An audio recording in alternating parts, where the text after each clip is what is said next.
很吵，知不知道？哎，我这键盘1000多块钱呢！一把键盘1000多块，这也太夸张了吧？我觉得1000多不算夸张，不夸张，我现在用的就是。键盘对于很多人来说就是打字的工具，往往评价标准特别简单，能用就行。殊不知，看似亲民的键盘也可以贵出天际，堪比一双限量版的球鞋，一个奢侈品牌的包包，甚至一套房子。哎呦我的妈！小小的键盘凭啥有这样的身价？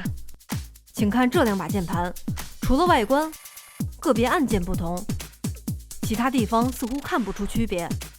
不过当我们把键帽一个个抠下来，里边的风景就大不相同了。这样排列整整齐齐的小十字是轴体，这种构造的键盘被称为机械键盘。而如果没有轴体，取而代之的是下层整张的硅胶垫和薄膜，就是薄膜键盘。薄膜键盘轻薄，成本低，容易大规模生产。视频中的这一把薄膜键盘，20块钱就能轻松入手，还送一个鼠标。相比之下，机械键盘更高、更贵、更不易大规模生产。视频中的这一把就花了1200块钱。正是价格更高的机械键盘，让一些人为之疯狂。带轴的键盘你摁着多快啊？那个打字特别舒服。当你心情不是很愉悦的时候，你就是发觉这个手啊，竟然在指尖跳舞。还有一方面就是它颜值真的很高，确实是好看，喜欢。在发烧友们看来，机械键盘最抓人的就是手感和颜值。不同的轴体生产工艺会产生不同的手感，而颜值主要由键帽来决定。材质、颜色、造型的不同，让键帽价格差距比较大。而最烧钱的要数定制键帽，也叫做手工个性键帽。此类键帽精美稀少，制作周期较长，被发烧友戏称为年度理财产品，价格较为昂贵，甚至有价无市。比如某位发烧友看中一款键帽，但制作商已不再生产，那么他只能在二手市场去寻找，价格也会更高。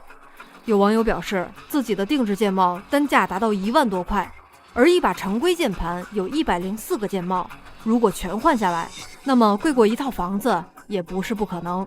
不仅仅是键帽，键盘的任何一个部位都可以个性化定制，这在行业内被称为客制化，其中需要花费的精力和财力差别就更大了。一把键盘值得这样去付出吗？挺败家的吧，其实不实用啊。人只有一辈子嘛，我就要把我喜欢的东西都买回来。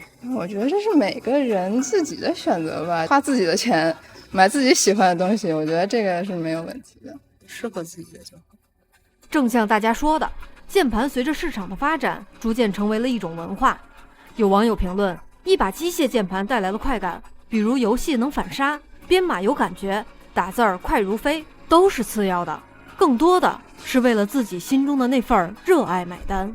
不过理智消费最为重要，无论如何适合自己的才是最好的。新京报动新闻综合整理报道。